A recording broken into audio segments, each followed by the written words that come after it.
My mother says that when I was little, about 5 or 6, I would line all my dolls up and lecture to them about the way I saw the world. But then I guess I forgot all about teaching, and it didn't really occur to me that when you did a PhD, it was to learn to teach. I actually got into Sanskrit because somebody dared me. I had taken Latin, and I knew a little bit of Greek, and I knew German. And someone said, if you want to take a really hard language, take Sanskrit. So I said, okay. My first lecture was an undergrad lecture. It was spring of 2001. I was very nervous. I had never gotten in front of a room with that many students. I had over 100 students in my class, and my heart was beating. The first 5, 6 minutes, I just felt like I was speaking in a very halting way. And then at some point, it just sort of clicked. Like I relaxed, I figured it'd be okay, and the rest of the lecture went well. I came from a background as a trial lawyer, and trial lawyers are control freaks. So I had spent countless hours thinking about what I wanted to say, what I wanted to write on the board, what questions I would ask. Got to the classroom early, set up, figured out where I could put my notes, and then the students started to come in, and it really hit me that there were 90 students there, and they were waiting for me to educate them. And I got nervous, but none of that mattered. It was an exhilarating hour, and I knew that I was right to want to be a teacher. I mean, for the first year almost, all I cared about was getting, because I loved this stuff, I had devoted, so much of my life to it, that it was all about just getting in as much as I possibly could into the time allotted. Even every time, a student interrupted to ask a question or we had an interesting exchange, it was incredible, it was great, but I also experienced them as like temptations from coverage. I remember my first lecture as a junior faculty, and I thought I had to basically learn all about the French Revolution and its aftermath, and gave this really dense lecture, and I could see people falling like flies, and I think that's when I realized that what we do is not information delivery. One thing that was on my mind the first few years I taught was I was very self-conscious about the fact that I looked very young. So I'd wear like a suit and try to look very formal because I was 26 or something, so I probably looked like I was 22. It was a little bit weird. The first time I got up on the stage, the students were like, who is that guy? I still am actually very nervous when I walk into class. And I've been teaching for 20 years. I think somebody here who was actually a wonderful mentor told me that the day I stop getting really nervous and stop having butterflies in my stomach before I walk into a first class is the day I should retire.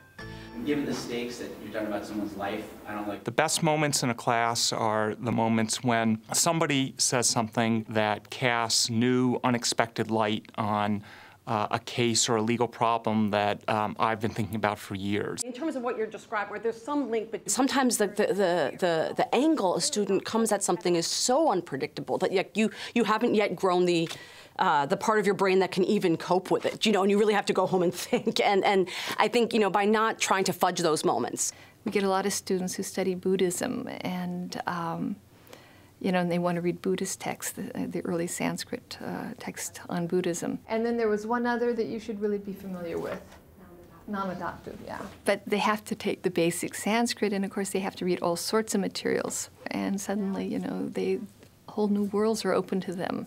Sometimes, students will come together before class, start talking to each other. When they start lingering after class, and you can leave them and they're still talking about the material, you have an intellectual community. The best moments in class are moments where students have a breakthrough, where they think of something new, where they think of something I've never thought of, where they take the discussion in a direction that's novel. So the racism argument doesn't really hold? If students are really engaged in a certain topic, we should go with it. And I'll bring it back, I'll find a way to kind of weave it in. But I never shoot students down and say, oh, that's not what we're talking about now, or that's irrelevant. The rooms in which I teach, I want them to be very safe places, right, for people to take intellectual risks. And because, I do think, right, a group thinks much better than any individual can. Some of the rules in the ABA Model Code, though, are aspirational. The class is kind of like a road trip. You want to have an itinerary, but what makes it an adventure, what makes it memorable are the moments of serendipity and the occasions of discovery. When we're talking about the risks facing African farmers, say, due to weather variability, drought, things like that, I have stories I can tell them about the time I was in Kenya when there was a drought or there was flooding and how it affected friends of mine. So there was a lot of ethnic fragmentation. It feels very real to them when we talk about real people's lives, and that feeling of connection allows them to engage with the material, study harder, and care about the material in a personal way. I'm just wondering, when did ops start to have homosexual connotations? I think the students here are just fearless, just intellectually fearless. And so it just makes teaching so much more interesting. Berkeley, I think, tends to attract students who are open to rich experience, who are comfortable with diversity, who are comfortable with classes in which there's lots going on at the same time. You may think that the jury would reasonably draw some of those inferences. Well, maybe that's right. The students are engaged and contributing and adding to the electricity of the room. They're always engaging. They'll even challenge you. They'll tell you they don't think you're right, or they'll actually give you an alternate position on something without a moment's hesitation. Whether they're graduates or undergraduates, there's an incredible engagement and a kind of fearlessness that I haven't seen before. I love teaching at Berkeley. The students are brilliant, and they care about the world in a real way. I've taught other places, and I definitely think the Berkeley students are just some of the best in the world. Every class is an encounter. The students are encountering a tradition, and I'm helping them encounter that tradition. And the electricity of the encounter is what makes teaching so thrilling and so joyful. Watching the students grow, not only their actual abilities grow, but their kind of intellectual worlds expand, and learning how to ask questions differently and how to, reapproach issues in different paradigms. I mean, that's exciting. There's no other profession that allows you to engage with so many interesting, idealistic young students every day. When students come up to me at the end of the term and say, I'm gonna get a master's in international development, or I'm gonna apply for a job working in India or Africa next year because of your course, that touches me really deeply. I mean, those are very special moments. There's a novel that I teach that's, it's one of the hardest novels in French. It's this 500-page 19th century French novel on, the 1848 revolution and this really hapless character who's just kind of blundering his way through it. And I had a student last year write to me and say, I'm now working in finance, and every now and then I think back on that novel that I found so tedious and unbearable when we were reading it, and I tell myself, I can't let myself become that character and have that kind of relationship to my experience or historical experience. And it was amazing.